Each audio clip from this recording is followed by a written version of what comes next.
রাষ্ট্র পরিচালনার দায়িত্ব পেলে উত্তরাঞ্চল রক্ষায় পদ্মা ব্যারেজ নির্মাণের ঘোষণা দিয়েছেন বিএনপি চেয়ারম্যান তারেক রহমান।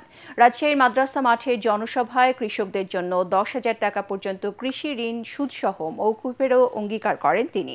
12 ফেব্রুয়ারি নির্বাচনে নির্ধারিত হবে দেশ কোন দিকে যাবে উল্লেখ করে তিনি বলেন, ধানের শীষ বিজয়ী হলে ভোটের পরদিন থেকেই শুরু হবে জনগণের দিন, বাংলাদেশের অগ্রগতির পথে নতুন যাত্রা। বিশৃঙ্খলার মাধ্যমে কেউ নির্বাচনে পরিবেশ বানচালের চেষ্টা করলে অন্তর্বর্তী সরকারকে কঠোর হাতে তা দমনের আহ্বান জানান বিএনপি চেয়ারম্যান। রাজশাহী থেকে মোহাম্মদ মনিরুজ্জামানের ক্যামেরায় বিস্তারিত জানাচ্ছেন আমাদের বিশেষ প্রতিনিধি মইনুল আহসান। করব কাজ সবার আগে বাংলাদেশ। পদ্মাপাড়ের জেলার রাজশাহীর সমাবেশে বিএনপি প্রধান তারেক রহমান যখন এসে পৌঁছান তখন মধ্য দুপুর। মাদ্রাসা মাঠের সমাবেশ পরিণত জনসমুদ্রে।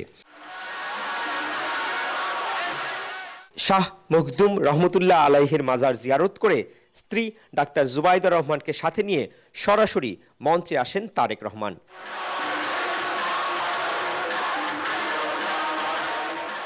ধানের শীষ আর তারেক রহমানের জয়ধ্বনিতে তখন মুখরিত সমাবেশ প্রাঙ্গণ। 2 দশক পর রাজশাহীর মাটিতে নেতাকর্মী সাধারণ মানুষের অভূতপূর্ব সাড়া পেয়ে উপস্থিত জনতার প্রতি কৃতজ্ঞতা জানান বিএনপি প্রধান। রাজশাহী, চাঁপাইনবাবগঞ্জ, নাটোর থেকে আসা নেতাকর্মীদের উপস্থিতি ছড়িয়ে পড়ে শহরের প্রধান সড়ক থেকে অলিগলি। অতীতের রাজশাহী সফরের স্মৃতিচারণ করে তারেক রহমান বলেন, পানির অভাবে পদ্মা এখন মৃতপ্রায়, উন্নয়ন বঞ্চিত রাজশাহীবাসী নানা সংকটে জর্জরিত।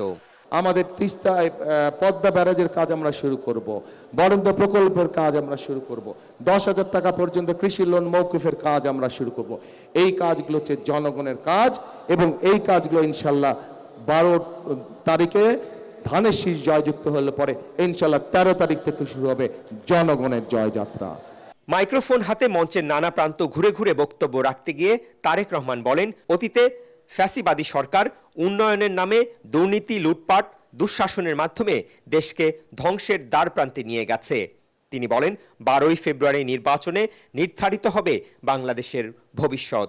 আমাদেরকে সিদ্ধান্ত নিতে হবে যে আমরা আগামী দিন দেশকে কোন দিকে পরিচালিত করব। দেশকে আমরা গণতন্ত্রের দিকে পরিচালিত করব নাকি দেশ অন্য কোনো দিকে চলে যাবে।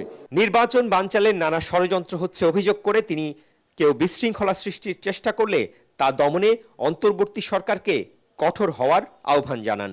আমরা ঝগড়া ফ্যাসাদ বিবাদের মধ্যে যেতে চাই না এবং যেতে চাই না বলেই আজ আমি এখানে দাঁড়িয়ে কারো কোনো সমালোচনা করছি না, কিন্তু কোথাও যদি কোনো অনাকাঙ্ক্ষিত কোনো ঘটনা ঘটে থাকে সঠিক তদন্ত করার জন্য আমরা সহযোগিতা করব, সাহায্য করব। 3 জেলার বিএনপি প্রার্থীদের পরিচয় করিয়ে দিয়ে দেশবাসীর কাছে ধানের শীষে ভোট দেওয়ার আহ্বান জানান তারেক রহমান।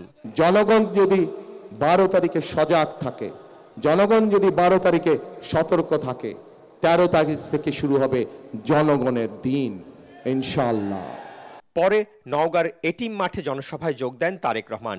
বিশাল সমাবেশে কৃষি প্রধান এই অঞ্চলের কৃষকদের কল্যাণে তার দলের নানা পরিকল্পনার কথা তুলে ধরে ধানের শীষে ভোট চান তিনি।